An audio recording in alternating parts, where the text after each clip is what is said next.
Cabinet holds a dialogue on agriculture focusing on post-Erica strategy. Private land could be the answer as government seeks to relocate over 1,000 people displaced by Tropical Storm Erica. And a housing expert says a geological survey would be critical to determining safe building locations on the island. I am Julian Morris with the Channel 5 News. The details coming up.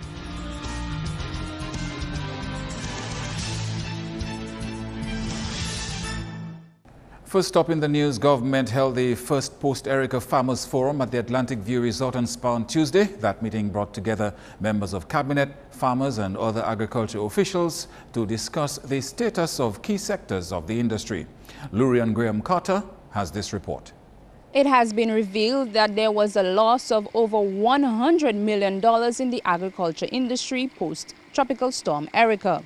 The final report on the rapid damage and impact assessment of the storm recently submitted to government by the World Bank estimate damages and losses to agriculture at $122.8 million. Of these losses, damage to road infrastructure has been estimated at $57.6 million. One farmer who received 700 tissue platelets addressed one issue that she has encountered since receiving the platelets 3 months ago. Last week, they sent me 2 bags of root crop fertilizer, which cannot do anything because I on my own have already buy 2 strengths of fertilizer for my plot.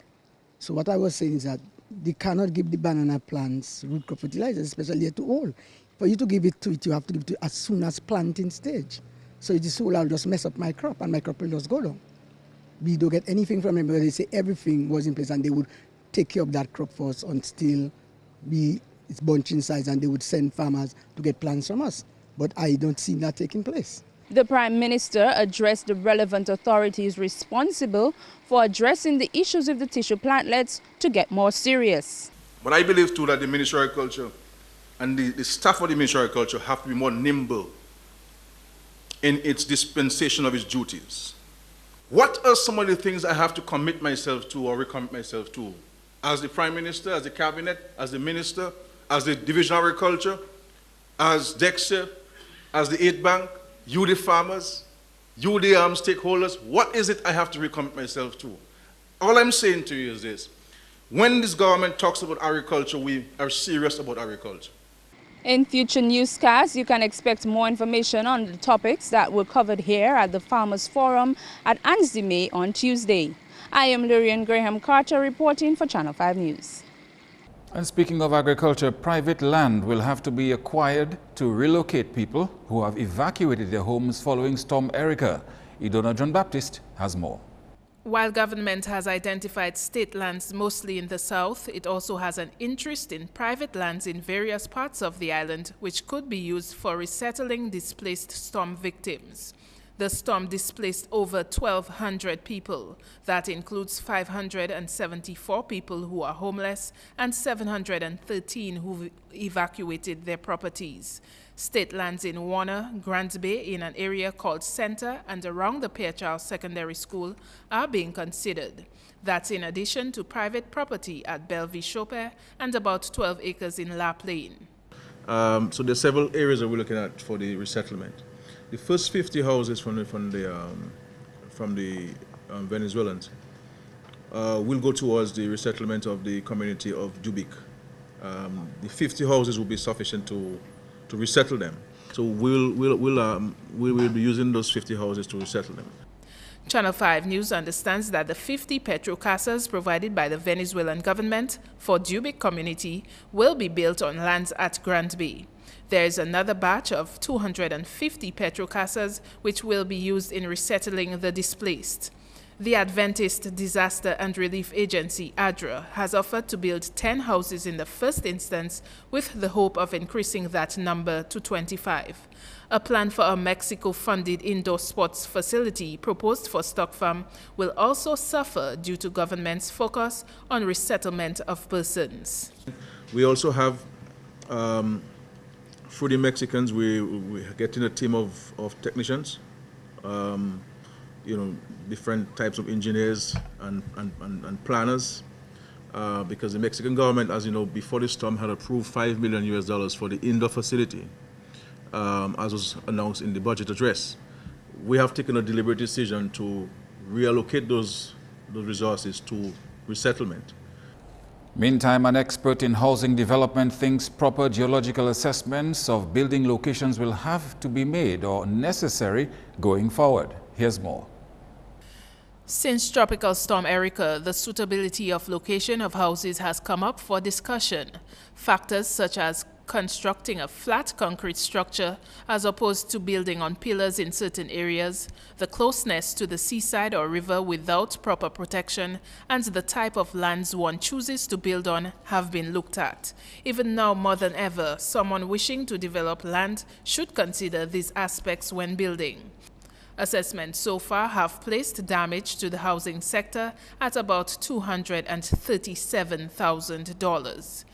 If we deem that areas are risky, we would advise against building in those areas. But you mentioned Pittit Savan. I mean, very often when housing developments are assessed, as far as hazards are concerned, we look at water courses, because we know and we have seen the power and the destructive nature of great volumes of water. But in Pittit Savan, quite a number of the houses were not in proximity to any existing water course. But with the volume of rain that we had in a short space of time, new water courses were created. Several houses which had to be evacuated at Pittit Savan were not low-income buildings. Lands that were unfairly gentle sloping, and houses were constructed on them. Some of these lands gave way, right, because of the volume of water that fell on those lands. And so as we go forward, we're going to have to conduct some more geological testing, hydrological testing, and so on, to see whether in the event of something like Erica, that our houses would be able to withstand it, In tourism, accommodations affected by Tropical Storm Erica are making progress towards opening their doors to welcome stayover visitors. The Rosalie Bay Resort has pushed back its reopening date because of damage caused by Storm Erica. The resort would normally be closed in September for routine maintenance. They are eyeing the 1st of November to start operations. The resort's retaining wall was washed away and its spa building got damaged. Therefore, the spa is closed indefinitely and management is arranging to convert one of its rooms into a mini spa. However, it will offer a downscaled spa service. Only massages and facials will be offered. A project to rebuild a retaining wall will continue. Trafalgar's Papillote Retreat House has an extended closure due to the storm, according to Discover Dominica Authority. At Castle Comfort, while the Evergreen Hotel suffered no structural damage, their septic tank was broken. The Castle Comfort River washed up mud and debris on the hotel's premises, and excavation work has been ongoing to clear that up. The owner told Channel 5 News other restoration work is taking place to get the business up and running by October 18. However, overseas clients have cancelled bookings up to October due to news of Tropical Storm Erica. Simzi Villa in Bayak, 2 miles before Loda, has been doing its share of restoration. Still, it reopened on October 1. A landslide on the property uprooted a section of the lawn with a newly built aquarium pool. The villa's water supply and solar-powered water heating system were also damaged. Tia's Cottages in Wharton Waven, which was also affected, opened recently, according to Discover Dominica Authority. No word yet on Labu Cottages at Soufriere and Zandoli Inn near Granby. The Hideout Cottage at Granby, which offered a wide view of the river, is closed for repairs. Actually, the owners are soliciting funds to rebuild and improve what they call a charming holiday treasure. And a multimedia web-based research resource chronicling Dominica's history has been launched by Create Caribbean, Inc. Create Caribbean, Inc., headed by Dr. Shyla Esprit and housed at the Dominica State College, is a research institute set up to provide information on various topics. This non-profit education-focused organization supports students and scholars in academic research, teaching and learning with an emphasis on using digital technologies. The launching of the website was the major activity scheduled for History Week being observed this week. We will be adding quite a bit of content on the site towards independence, and then one of the projects that we'll be working on is actually involving the general public in participating in this project. We had these plans, and this is the part that the storm kind of threw off. We want to really do what we call a history harvest. So we will go to various communities that were really influential in the journey to independence for social, political, economic, or cultural reasons. And we have identified about 4 of them, and we will be making town hall meeting trips to these communities, asking people to bring their family pictures, whatever pictures or stories they have to tell about what happened in their community relating to events surrounding independence. History Week is being celebrated under the theme, The Road to Independence, 1950 to 1978. Each year we celebrate independence, but the political consciousness, the awareness of the politics of it all, the various actions at the political, cultural, social, and economic levels remain elusive. So this year's theme aims to address this state of affairs. In so doing, more people, particularly the young, will have a better grasp of local, regional, and global events, which forms part of the independence story, and place the post-independence period and the development processes in their proper context. This is a groundbreaking project. This is history in the making.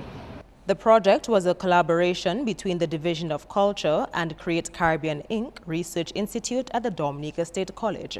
Andrea Louis, Channel 5 News. You're watching Channel 5 News. Coming up, it's Credit Union Week and a gift from the Sixth Form Cicero Singers to the people of Petit Savan.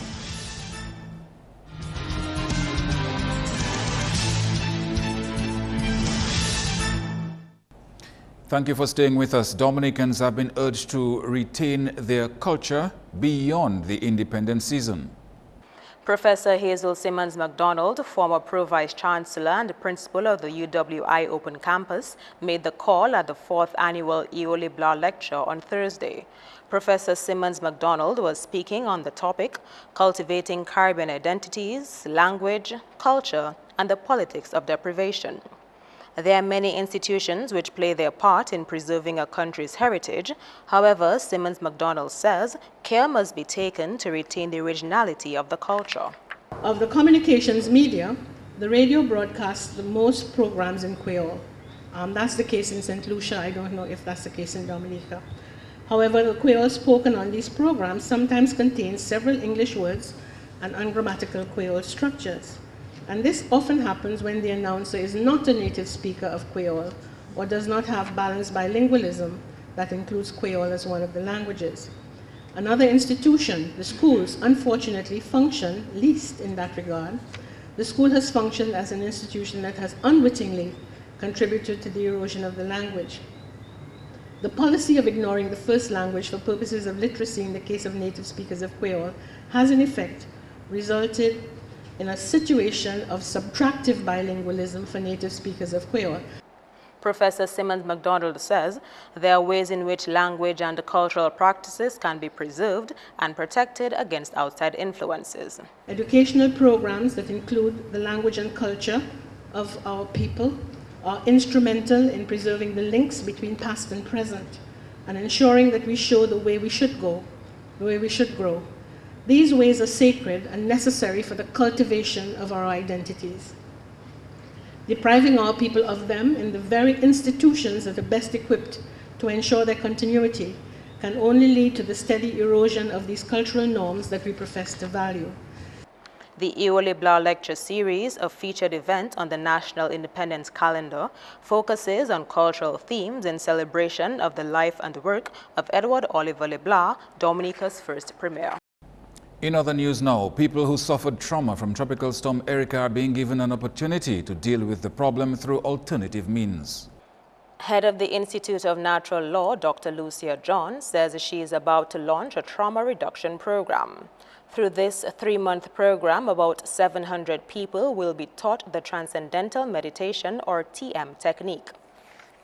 They're going to meditate in groups, but we are going to document the reduction of their trauma. So at the beginning, we're going to have a little test. We're going to be screening them to see the level of trauma that they have, and weekly we are going to do the same test, just do the same questionnaire. It's a questionnaire to see how the trauma is reducing. That is to say, if they were not sleeping, are they sleeping better? If they cry uncontrollably when it rains or when they hear thunder or something like this, then is it reducing as the weeks go by? I get the sense from you that this is going to go beyond the people who were immediately affected, like Petit Savan and other communities. You're going to look at the wider country. I am looking at the wider country because I am convinced that the entire island, most of us are traumatized because we have seen something that we have never, ever seen before in the history of Dominica. And the people of Petit Savan, those that were displaced, I think they were worse hit, but there are other communities where they were just as much, traumatized. The trauma is just as high because the river may have come into their houses while they were sleeping and washed away all their belongings, and they wake up in this. That is trauma, and the children who are going through this would have nightmares. They would be seeing seeing the waters. They see a river and the memory comes again. They would have, they would wake up screaming, that sort of thing. They see water and they sweat, and sometimes they will not talk about that, but it is happening. Dr. John says trauma left untreated can be compounded with time. We gave an example of where TM has been used in the past to reduce or eliminate the effects of trauma. No, we're going to use transcendental meditation as the tool to bring down the trauma. And this has been used before worldwide. Recently, we heard of a few years ago, we heard of the Hutsis and Tutsis, just cutting each other with cutlasses and stuff like that. There was a war, civil war, and there were thousands and thousands and thousands of refugees. And what the teachers of transcendental meditation did, they organized themselves and they went down there and they taught the refugees how to meditate. They meditated in groups, and in a few months, 3-4 months, these people, instead of living in shelters and stuff like that, they were organizing businesses because the trauma was gone. Was gone. In most cases, the trauma was gone. There were a few cases where it lingered a little bit. All they had to do was continue the meditation a few months again, and that is something they'll do for life, because seeing how it pulled them, out of that trauma, it gives them that peace inside, clear-mindedness, and focus. They can focus towards the future. The findings of the survey will be published at the end of the 3-month period. And credit unions on the island are this week observing Credit Union Week. Credit Union Week is recognized every 3rd week in October to reflect on the credit union's achievements, give back to society, and acknowledge individuals who have advanced the credit union movement. Several activities are being held for Credit Union Week, which runs from 12th to 16th October. The Central Credit Union in particular will be painting the Jubla Village Council. That's this week, Thursday. And the St. Mary's Credit Union, they're also having some community outreach too, but in terms of educating the members in financial management, in terms of course of allowing the members the opportunity to voice their concerns regarding the credit unions. The theme for this year's Credit Union Week is People Helping People. Dalrymple says that in the wake of Tropical Storm Erica, credit unions have been helping individuals from affected communities. The Central Credit Union, first one that came on board, and gave the Dominica government some $50,000 that would go towards the process of rebuilding. The National Credit Union have decided for 6 months they would, the persons who were affected by Tropical Storm Erika, they would give them a sort of moratorium, that is, they would defer payments on the principal as well as the interest as well for that period of time. Foreign credit unions have also been playing their part in assisting Dominicans in its recovery efforts. The CCCU, that is the Caribbean Confederation of Credit Union, they have deposited some $33,000 with the League, and that is going to go to members who are directly affected by Tropical Storm Erika. Just last week, we received an additional $30,000 from the movement in St. Vincent. Of course, we have added to that, we have relief support for the affected members. We got it from St. Lucia as well as Grenada. So credit unions, not only in Dominica, but throughout the region, has been assisting those that are affected by the Tropical Storm Erika. President of the Dominica Cooperative Societies League, Murphy Wallace, will deliver an address on Thursday, which is Credit Union Day. A prominent choral group on island has given back to affected residents from Petit Savan. On 27 September, the sixth form Cicero singers held a benefit concert to raise funds for the people of Petit Savan.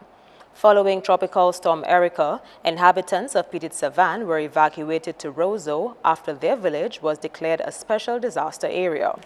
As members of the cultural community, the sixth form Cicero singers recognize that Petit Savan is a very special community. Culturally, especially culturally now, from our perspective. And so we thought this is something that we can do. So relief for us was with our voices, putting our monies together, our finances together, and encouraging Dominicans to put their finances behind the Petit Savan through the show. A donation of over $5,000 was made to the Petit Savan community from this venture. On the income, we had ticket sales, which accounted for $5,210. At the show, we also had donation baskets, and that accounted for $1,037.50. We also received in donations after the show $350. The total income thus was $6,597.50. Total expenditure $1,523.43. So our profit is $5,074.00, and our total donation today will be that exact amount of $5,074.07 to the Petit Savan. Chairman of the Petit Savan Village Council says the funds donated by the sixth form Cicero singers will greatly assist the disadvantaged members of the community. I mean, this also tells us that we are not alone in our struggles. This also tells us that we have a shoulder to lean on, and it will make us much stronger to fight the challenges ahead of us. Musician and music teacher Leng Sorrendo made a financial contribution to the Petit Savan Cultural Group. Because I know how difficult it is for a group to survive when they don't have a home, when the people are displaced. It is very, very difficult. They've lost instruments, they've lost costumes, they've also lost a member. I really want to recognize Andrew Daru. He's a person I worked with personally. And he was such a wonderful man, such a gentleman. And to me, it was such a loss for the Petit Savan Cultural Group. Like, it really touched my heart. And I really would like that group to continue. So I was talking to Leng about all of this. And she said, you know what, Pearl? I'm going to make a donation to that group. And she made a donation of $1,000 to the Petit Savan Cultural Group for the continuity. And several families in the Bath Estate and Silver Lake areas who were severely impacted by Tropical Storm Erika have benefited from a donation by the Love One Teach One Foundation. The Love One Teach One Foundation is a non-profit voluntary organization which organizes and hosts a youth support program, an after-school program, annual summer school course, and an annual etiquette dinner session. Proceeds from the youth group as well as contributions from donors was used to assist over 20 families who were victims of Tropical Storm Erika. Today, I stand proud, with the help of sponsors overseas, to go ahead with this program, and also to give to 5 families who were affected by Tropical Storm Erica, especially the babies, and over 20 families in the Silver Lake area. We would like to send our love to all who were affected by Tropical Storm Erica, especially Paradise Valley, Dead End area. I know it has been a long, tedious journey. The devastation caused by Tropical Storm Erica had significantly reduced the number of activities held during the Independence season. Walsh says there are plans in place to host normal events for the children of the affected areas. Love One Teach One Foundation continues to work with the children and our youth group members. We are looking forward to our annual Christmas etiquette dinner on the 19th of December, a venue to decide at a later date. And it will also cater for at least 40 young persons. Our annual Christmas party for the little ones on 22nd of December. Also, our ongoing programs, our after-school sessions, youth meetings, and also our one-day youth workshops to empower our youth. This is Channel 5 News, your sports highlights next.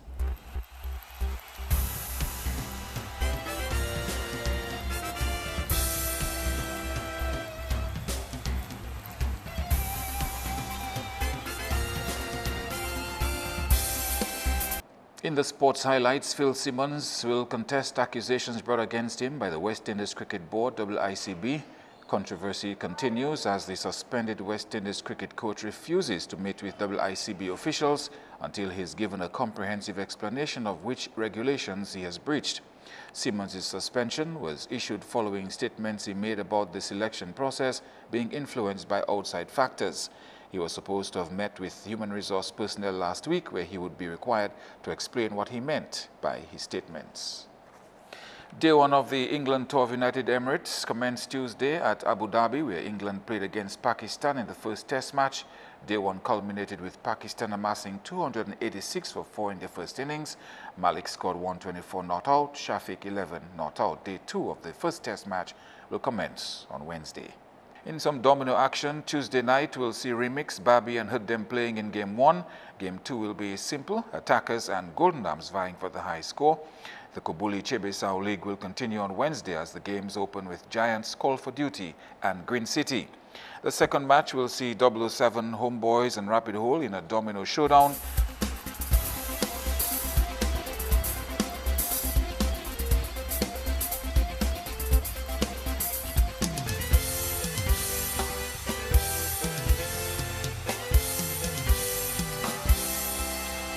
And the next 24 hours promises to be somewhat wet. More in your weather report coming up next.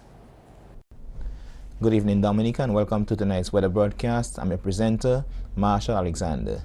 We begin by taking a look at earlier infrared satellite imagery. What it showed is this area of convection associated with a tropical wave which continues to affect the area. Now taking a look at earlier visible satellite imagery. What it showed the associated cloudiness due to the presence of this tropical wave. Now taking a look at earlier radar imagery, what it indicated, scattered showers across the Lesser Antilles today. Now tonight's weather is expected to be mostly cloudy with some scattered showers and possible isolated thunderstorms. Similar conditions can be expected into tomorrow. Persons in areas prone to flooding, landslides and falling rocks, you're advised to exercise some caution. Sea conditions are expected to be moderate in open water with waves peaking near 7 feet. Looking at the 72-hour projection, and this puts a tropical wave, or the axis of a tropical wave rather, just east of the island chain by Friday. For the next 3 days, conditions are expected to be partly cloudy to cloudy with a few scattered showers by Thursday, with an increasing cloudiness and scattered showers due to the approach of a tropical wave by Friday. Looking at the bigger picture, partly cloudy skies with scattered showers expected across the extreme northern portion of the region, with an increasing cloudiness, scattered showers and isolated thunderstorms expected across the central and southern portion of the Lesser Antilles due to the passage of this tropical wave. Our international cities forecast: Cloudy skies expected in New York. Some thunderstorm activity expected in Miami. Partly cloudy skies expected in London. Some rain expected in Caracas. And clear skies expected in Beijing. Sunrise tomorrow will be at 5:57 a.m. and sunset at 5:47 p.m. For more information, you can call the weather hotline at 447-5555 or visit our website at weather.gov.dm. Thanks for viewing. Have a good night.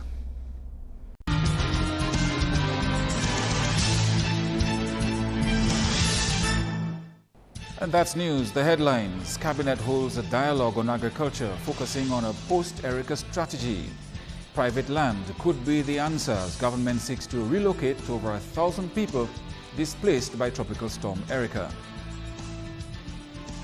And a housing expert says a geological survey is critical to determine safe building locations on the island.